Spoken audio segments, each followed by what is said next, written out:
নমস্কার, আপনাদের সবাইকে আজ আরও একবার অ্যারাইজ অ্যান্ড অ্যাওয়েকের ক্লাসরুমে স্বাগত জানাই। আমি পার্থরাজ মিশ্র, শিক্ষক অমরশী রঘুনাথ হাই স্কুল।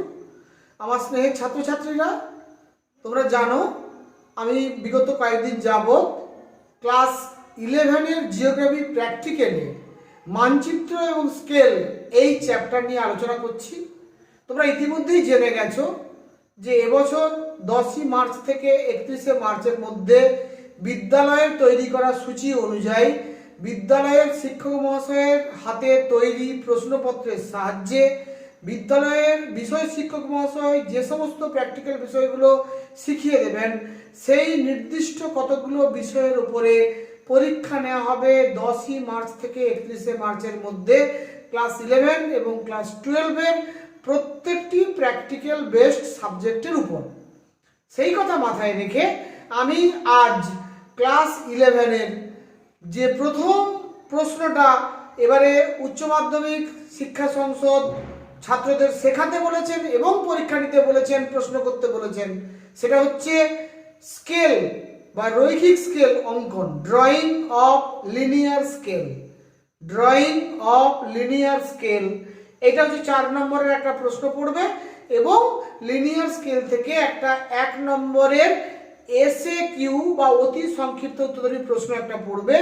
সেই প্রশ্নটা ড্রয়িং করার জন্য, সেই লিনিয়ার স্কেল ড্রয়িং করার জন্য আজকের ক্লাসটা হচ্ছে প্রাথমিক ক্লাস।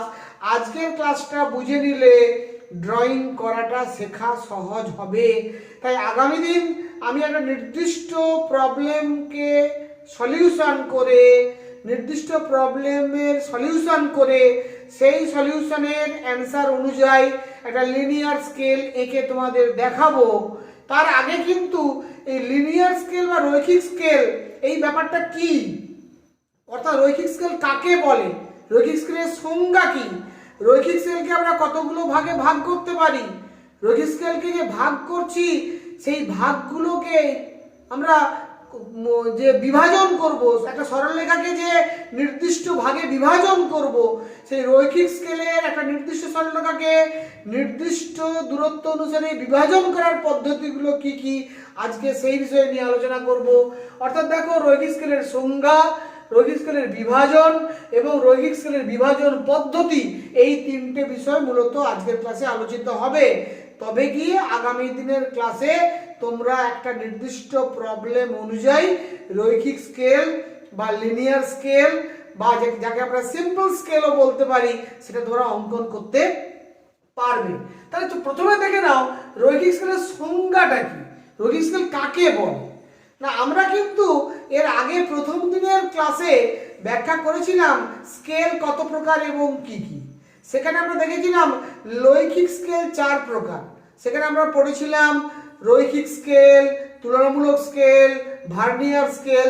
তোমাদের নিশ্চয়ই মনে পড়ছে এই ভাগগুলো আমি নির্দিষ্ট ছক করে বলে দিয়েছিলাম। অর্থাৎ লৈখিক স্কেলের একটা ভাগ হচ্ছে রৈখিক স্কেল, যাকে ইংরেজিতে আমরা বলি লিনিয়ার স্কেল। এই লিনিয়ার স্কেল বা রৈখিক স্কেলকে আমরা সাধারণ স্কেল বা সিম্পল স্কেলও বলতে পারি। তাহলে এই সিম্পল স্কেল বা লিনিয়ার স্কেলের সংজ্ঞাটা কি, ডেফিনেশনটা কি? ডেফিনেশনটা হচ্ছে মানচিত্রের দূরত্ব ও ভূমিভাগের প্রকৃত দূরত্বের অনুপাত দেখানোর জন্য নির্দিষ্ট হিসাব অনুসারে, এই কথাটা বুঝে নিতে হবে, নির্দিষ্ট হিসাব অনুসারে অর্থাৎ প্রবলেম অনুযায়ী ক্যালকুলেশন করে একটি সরলরেখাকে কয়েকটি ভাগে ভাগ করে যে স্কেল আঁকা হয় তাকে রৈখিক স্কেল বা লিনিয়ার স্কেল বা সাধারণ স্কেল, ইংরেজিতে সিম্পল স্কেল আমরা বলি।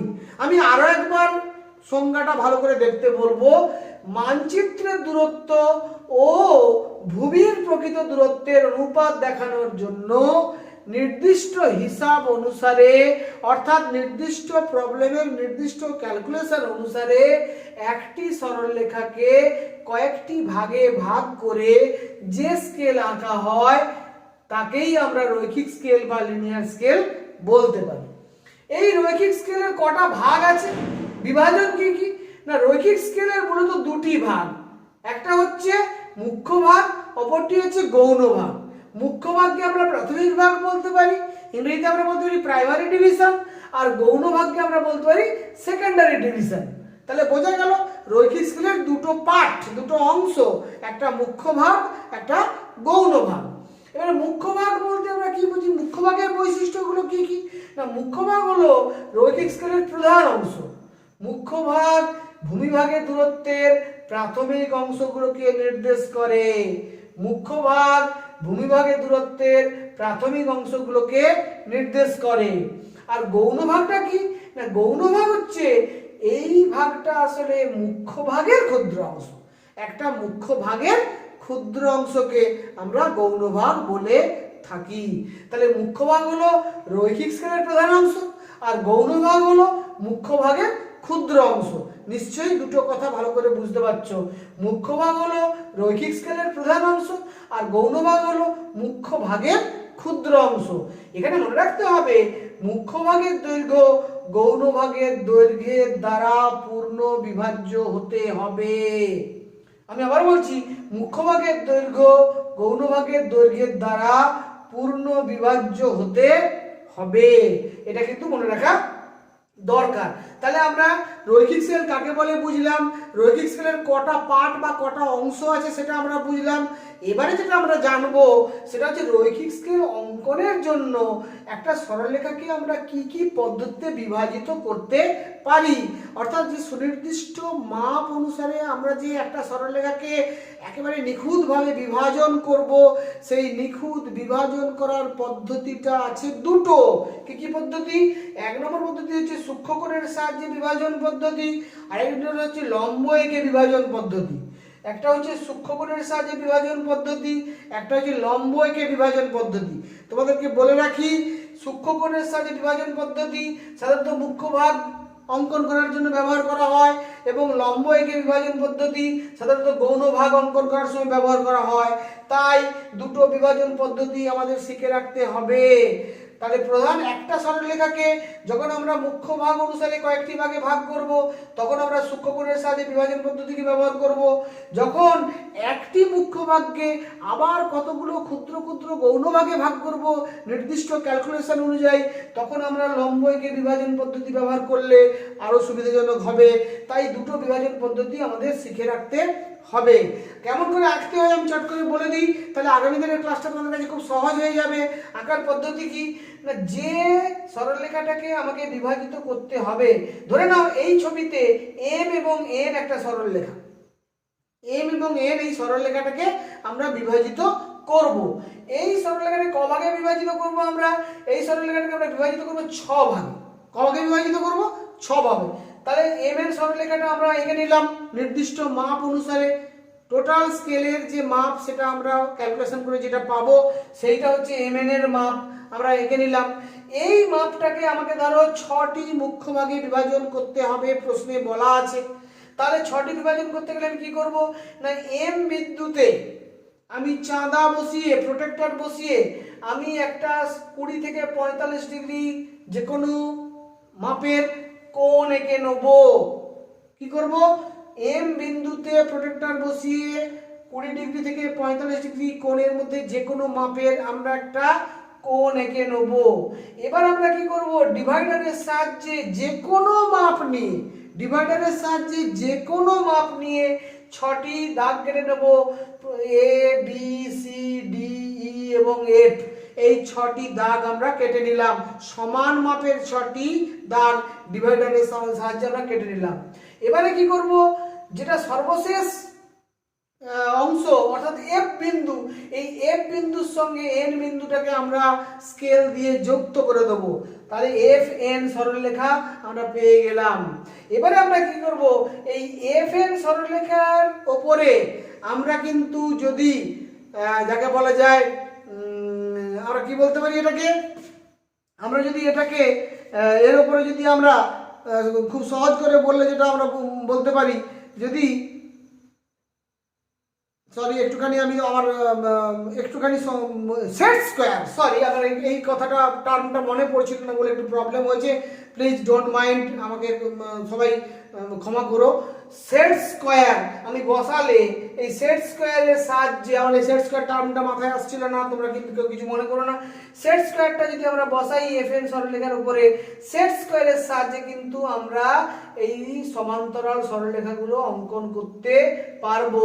এবং এই সমান্তরাল সরলরেখাগুলো অঙ্কন করলে কিন্তু আমার অটোমেটিক্যালি 6টা ভাগে ভাগ হয়ে যাবে, G H I J K এবং E K D J C I B H এবং এ জি, এই সরলরেখাগুলো যোগ করলে আমার কিন্তু এম এন সরলরেখাকে 6টি মুখ্য ভাগে বিভাজন করা হয়ে যাবে।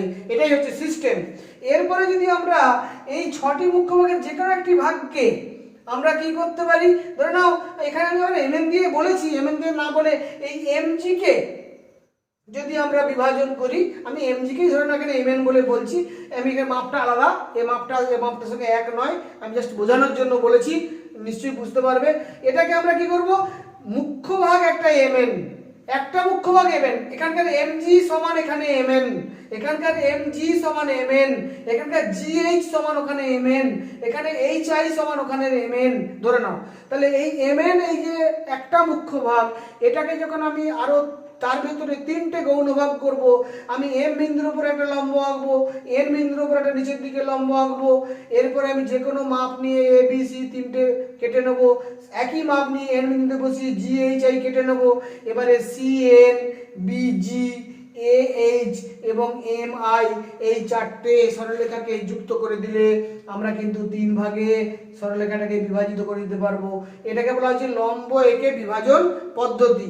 এই দুটো পদ্ধতি ব্যবহার করা হয় সরলরেখাকে বিভাজন করার জন্য, মুখ্য ভাগ বিভাজনের জন্য সূক্ষ্মকোণকে ব্যবহার করা হয়, আর গৌণ ভাগ বিভাজন করার জন্য লম্ব একে বিভাজন করা হয়। এইভাবে আমাদের কিন্তু রৈখিক স্কেল আঁকতে হবে।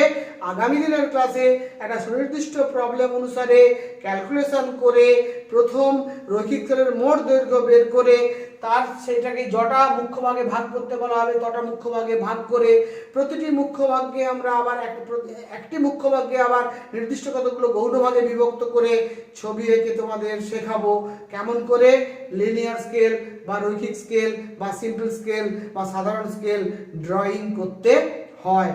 আশা করি আজকের ক্লাসটা বুঝতে পেরেছো, আর আজকের ক্লাসটা ভালো করে বুঝতে পারলে আগামী দিনের ড্রয়িংটাও তোমাদের বুঝতে কোনো অসুবিধে হবে না, এটা আমি জোর দিয়ে বলতে পারি।